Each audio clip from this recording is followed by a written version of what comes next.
Ang Bisaya kong mahigugma, paminawa.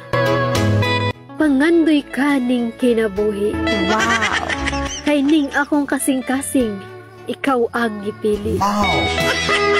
Alang kanimo kabuton ko ang langit. Sa kahitas ang bungtod, pangalan mo ang isyagit. Wow! Kung ako imong dawaton, walay sukbanan ang akong kalipay. Panumpa ko kanimo, na dili jud ka magmahay. Wow! Oh, gugma, gugma, gamhanan gayud ka. Ikaw sa tao makapahilak o makapakatawa. Usarag yun ang hangyo ko kanimo, nga magpabilin ka sa mga kasing-kasing sa mga tao. May mga tao nga miingon, nga ang gugma dili angay palabyon.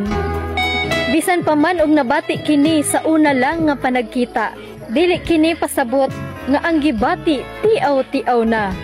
Kasagaran sa mga tao, motuo nga ang gugma buta lagi kuno.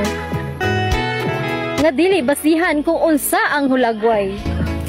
Ang importante, sila nagkahigugmaay. Para sa uban dili sukbanan ang salapi, para sa gaurus-urus nga gibati. Mahalag saging basta labing, ay iring, ayaw lang kamo og kaigking. Higugma ako nga sama sa kabaw. Kay daruhon tika, gabi iman o adlaw. Ikaw ra,